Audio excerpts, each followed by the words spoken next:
ಮೊದಲನೇ ತಿಮೋತಿ 2ನೇ ಅಧ್ಯಾಯ 4ನೇ ವಚನ 3ರಿಂದ ಓದಿಕೋಣ. ಹಾಗೆ ಮಾಡುವುದು ನಮ್ಮ ರಕ್ಷಕನಾದ ದೇವರ ಸನ್ನಿಧಿಯಲ್ಲಿ ಮೆಚ್ಚುಗೆಯಾಗಿಯೂ ಯೋಗ್ಯವಾಗಿಯೂ ಅದೇ. ಎಲ್ಲಾ ಮನುಷ್ಯರು ರಕ್ಷಣೆಯನ್ನು ಹೊಂದಿ ಸತ್ಯದ ಜ್ಞಾನಕ್ಕೆ ಸೇರಬೇಕೆಂಬುದು ಆತನ ಚಿತ್ತವಾಗಿದೆ.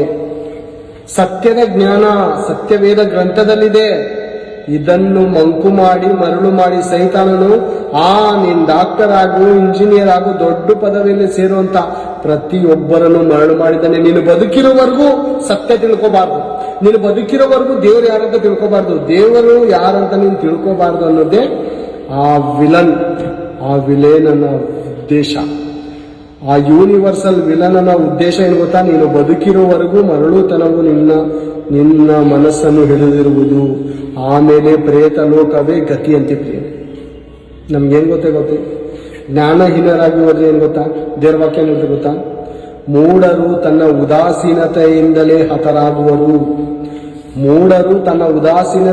ಹತರಾಗುವರು.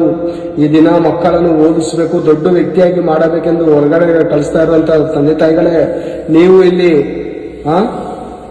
ಯಾವ್ದು ವೃದ್ಧಾಶ್ರಮಕ್ಕೆ ಸೇರ್ತಾ ಇದ್ದೀರಾ ನೀವು, ಅಥವಾ ಮನೇಲಿ ಒಂಟಿ ಜೀವನ, ಎಂಥ ಜೀವನ ಜೀವಿಸ್ತಾ ಇದ್ದೀರಾ ನೀವು? ಮಕ್ಕಳುಗಳನ್ನ ಹೊರಗಡೆ ಕಳಿಸಿ, ನಾಶನ ಮಾರ್ಗದಲ್ಲಿ ಕಳಿಸಿ, ಕ್ರೈಸ್ತರೇ ಎಂಥ ಜೀವನ ನಿಂದು, ಏನು ಮಾಡ್ತಾ ಇದ್ದೀರಾ?